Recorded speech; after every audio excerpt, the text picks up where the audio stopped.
একটি প্রাণীতে কয়জন শরীক হতে পারবেন? একটি ছাগল একটা ব্যক্তির জন্য হবে, এটা সবার মতেই। আমার আবু হানিফা রহমাতুল্লাহ আলাইহি এটা বলেছেন, অন্যরাও বলেছেন। প্রশ্ন হচ্ছে, একটি ছাগল কি এক পরিবার থেকে হবে কিনা? এখানে প্রশ্ন কিন্তু এরকম না যে সবাই নাম দিবেন, এটা না। একজন ব্যক্তি যখন তিনি কোরবানি করবেন তখন তিনি এটাতে শরীক করবেন, অর্থ কিন্তু একজনেই দিবেন। এই নয় যে তিনজনে ভাগ করে পরিবারের সবাই মিলে টাকা দিয়ে একটা দিবেন, এটা হবে না। যিনি পরিবারের কর্তা তিনি একটি কোরবানি দিবেন, একটা ছাগল দিয়ে কোরবানি দিবেন।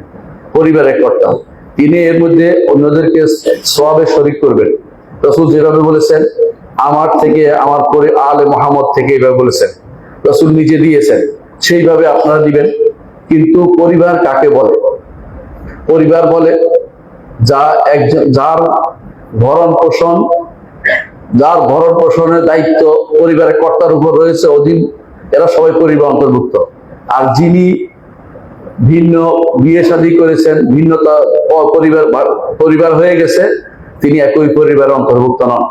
ইসলামে এই জন্য একান্নবর্তী পরিবারের কোনো সিস্টেম নাই। এই জন্য যিনি কোরবানি দিবেন এরকম যেন না হয় যে বাবা দিয়ে দিচ্ছেন, ছেলে আর দিচ্ছেন না, সেরকম যেন না হয়। ছেলের সামর্থ্য থাকলে ছেলে দিবেন, বাবার সামর্থ্য থাকলে বাবা দিবেন, এটাই হচ্ছে নিয়ম। আর ছেলে বাবা দিবেন, তার পরিবারের সবাইকে সেগুলো অংশীদার করতে পারবেন সবের ভিতরে। কিন্তু আবু হানিফা রাহমাতুল্লাহির মতে না, তিনি শুধুমাত্র নিজের থেকেই দিবেন, অন্য কাউকে দিতে হলে অন্যের জন্য আবার টাকা দিতে হবে, তিনি এটা নির্ধারণ করেছেন। অর্থাৎ এটাই আমাদের দেশে প্রচলন বেশি, একজন নিজের থেকেই দিবেন, এটা তারা মনে করে থাকে। কিন্তু আরবরা মনে করে, যেটা আমরা দেখেছি রাসূলুল্লাহ সাল্লাল্লাহু আলাইহি ওয়াসাল্লাম হাদিস থেকেও বেশি প্রমাণিত, একজন তার পরিবারের সবাইকে এর মধ্যে শরীক করতে পারবেন, কিন্তু টাকা তিনি একজনেই দিবেন। এবং তাদেরকে শরীক করবেন যারা তার পরিবারভুক্ত, যারা আলাদা হয়ে যায়নি, অর্থাৎ যাদের ভরণ পোষণ তার দায়িত্বের ভিতরে পড়ে। আর তাদের ভরণ পোষণ তার দায়িত্বের ভিতরে পড়ে না, তারা এর অন্তর্ভুক্ত হবেন না। অর্থাৎ তাদের যদি সামর্থ্য থাকে তারা আলাদা কোরবানি দিবেন। এটা সবারই মত। আবু হানিফা রাহমাতুল্লাহ আলাইহি শুধু বলেছেন যে না, যদি কেউ তার ছেলে থেকে দিতে হয় তাহলে ছেলের জন্য আলাদা টাকা ব্যবস্থা করতে হবে, আরেকটা ভাগ দিতে হবে। কিন্তু জমহুর ওলামাদের নিকট একজন মানুষ তার পরিবারভুক্ত সবাইকে এর মধ্যে শরীক করতে পারবে। এই হচ্ছে ছাগলের ক্ষেত্রে।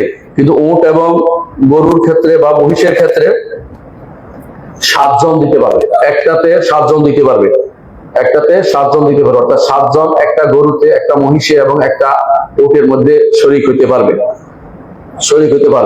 তো এইটা অন্য কোথাও শরীক হওয়া যায় না, শুধু উটে এবং মহিষে এবং গরুতে শুধুমাত্র শরীক হওয়া যায়, ছাগলে শরীক হওয়া যায় না।